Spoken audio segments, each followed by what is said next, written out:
Breaking చూస్తున్నాం. ఏపీపై కాంగ్రెస్ అధిష్టానం focus పెట్టింది. ఇందులో భాగంగా ఇవాళ ఢిల్లీలో ఏఐసీసీలో కీలక సమావేశం జరగనుంది. ఈ సమావేశంలోని AP PCC chief Gidugu Rudraraju, AP party వ్యవహారాల ఇన్ఛార్జ్ మాణిక్యం ఠాగూర్తో పాటు ఏపీ కాంగ్రెస్ ముఖ్య నేతలు, కాంగ్రెస్ అధిష్టానం పెద్దలు పాల్గొననున్నారు. ఏపీ అసెంబ్లీ ఎన్నికలు, లోక్సభ ఎన్నికలపై ఎలా ముందుకు వెళ్లాలనే విషయాలపై చర్చించనున్నారు. 36 మంది ఏపీ కాంగ్రెస్ నేతలు హాజరు కానున్నారు. కాగా వైఎస్ షర్మిల ఆంధ్రప్రదేశ్ కాంగ్రెస్ కమిటీ అధ్యక్షురాలిగా నియమితురాలయ్యే అవకాశాలు కనిపిస్తున్నాయి. తెలంగాణలో విజయంతో ఉత్సాహంతో ఉన్న కాంగ్రెస్ పెద్దలు ఏపీలో కూడా పార్టీ పుంజుకోవాలంటే దివంగత ముఖ్యమంత్రి వైఎస్ రాజశేఖర రెడ్డి కూతురు వైఎస్ షర్మిలకు పార్టీ బాధ్యతలు అప్పగించాలని భావిస్తున్నట్లు సమాచారం.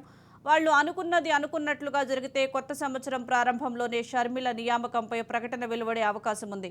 మాకు సమయం ఎక్కువగా లేదు. షర్మిల కాంగ్రెస్ పార్టీలో చేరితే ఏపీలో కాంగ్రెస్తో పాటు ఆమె భవితవ్యం కూడా బాగుంటుందని భావిస్తున్నామని ఒక కాంగ్రెస్ నేత అన్నారు. కాంగ్రెస్ జాతీయ అధ్యక్షుడు మల్లికార్జున్ ఖర్గే, పార్టీ నేతలు సోనియా గాంధీ, రాహుల్ గాంధీలతో షర్మిల విషయం ఇప్పటికే చర్చించారని విశ్వసనీయ వర్గాలు తెలిపాయి. పార్టీ రాష్ట్ర వ్యవహారాల ఇన్ఛార్జిగా కొత్త బాధ్యతలు చేపట్టిన మాణిక్యం ఠాగూర్ కూడా ఈ విషయంపై సంకేతాలు ఇచ్చారని తెలుస్తోంది. రాష్ట్రంలో జగన్ అరాచక పాలనపై వైసీపీలో తీవ్ర అసంతృప్తి ఉందని, ఆ పార్టీలోని పలువురు నేతలు ఇప్పటికే షర్మిలతో టచ్లో ఉన్నారని కాంగ్రెస్కు అంతర్గత సమాచారం అందింది.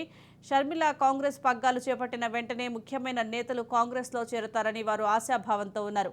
వైసీపీతో ఉన్నది ప్రధానంగా కాంగ్రెస్ ఓటర్లేనని, షర్మిల కనుక కాంగ్రెస్ పార్టీ బాధ్యతలు స్వీకరిస్తే వైసీపీ ఓటర్లు కాంగ్రెస్ వైపే మళ్లుతారని భావిస్తున్నారు. దీనికి సంబంధించి మరింత సమాచారం మా ప్రతినిధి రాజేందర్ అందిస్తారు. రాజేందర్. సుజాత, ఏపీపై కాంగ్రెస్ అధిష్టానం ఇప్పటికే ఫోకస్ పెట్టింది. ఇందులో భాగంగానే ఇవాళ ఢిల్లీలో ఏఐసీసీలో కీలక సమావేశం జరగనుంది. ఈ సమావేశానికి ఏపీసీసీ నుంచి చీఫ్ గిడుగురు రుద్రరాజు, తర్వాత ఏపీ పార్టీ వ్యవహారాల ఇన్ఛార్జ్ మాణిక్యం ఠాగూర్ తో పాటు మిగతా కీలక నేతలు కూడా అక్కడికి హాజరు కానున్నారు. అంటే కాంగ్రెస్ అధిష్టానం పెద్దలు కూడా ఇందులో పాల్గొనున్నారు. ఏపీ అసెంబ్లీ ఎన్నికలు, తర్వాత లోక్సభ ఎన్నికలపై కూడా అంటే ఎలా ముందుకెళ్ళాలి ఏంటి అనే కార్యాచరణ రూపొందించడానికి ఇది చాలా కీలకమైన సమావేశం జరగనుంది. ఇప్పటికే అంటే ఏపీకి చెందిన కాంగ్రెస్ నేతలు కూడా చాలా కీలక నేతలు హాజరుగా ఉన్నారు. సుజాత, అంటే మొత్తం ఓవరాల్ గా కాంగ్రెస్ పార్టీని ఏపీలో బలోపేతం చేసేందుకు మొత్తం ఓవరాల్ ఇప్పటికే చాలా కీలకమైన నేతలు కూడా అక్కడికి చేరుకున్నారు. సుజాత, ఈ 30 మంది ఏపీ కాంగ్రెస్ నేతలు హాజరు కానున్నట్లుగా తెలుస్తోంది.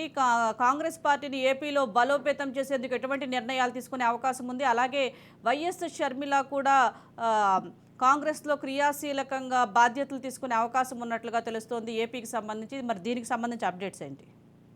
అంటే ఇప్పటికే అంటే షర్మిల ఏపీలోకి ఎంట్రీ ఇస్తున్నారని చెప్పి సమాచారం అనేది కాంగ్రెస్ పార్టీతో పాటు ఇప్పటికే అంటే ఆ పార్టీలో ఉన్న కీలక నేతలు కూడా ప్రకటించారు. నిన్న గిడుగురు రుద్రరాజు కూడా విజయవాడలో నిర్వహించిన ఓ సమావేశంలో అక్కడ కూడా అంటే షర్మిల వస్తే ఒక ఫైర్ బ్రాండ్ గా ఉంటారు అంటూ మేము స్వాగతిస్తాము, అది అధిష్టానం నిర్ణయం తీసుకోవాలనేది కూడా వాళ్ళు చెప్పారు. సుజాత, అంటే ఈ కాంగ్రెస్ పార్టీకి చెందిన కీలక నేతలు ఇప్పటికే ఆమెతో సంప్రదింపులు జరిపారు. ఆమె కూడా ఓకే అన్నట్లు సమాచారం. జనవరి 10వ తారీఖున ఆమె కాంగ్రెస్ పార్టీలో జాయిన్ కానున్నారని సమాచారం. అలాగే ఇందులో మరో అంశం ఏంటంటే టీడీపీ జనసేన కూడా పొత్తు జరిగే అవకాశం ఉంది. టీడీపీ జనసేనలో టీడీపీ కాంగ్రెస్ తో పాటు పొత్తు ఉంటుంది. తర్వాత 10 సీట్లు కాంగ్రెస్ పార్టీకి కూడా ఇస్తారనేది మనకున్న సమాచారం. చాలా కీలకమైన సమాచారం. Right, thank you Rajender.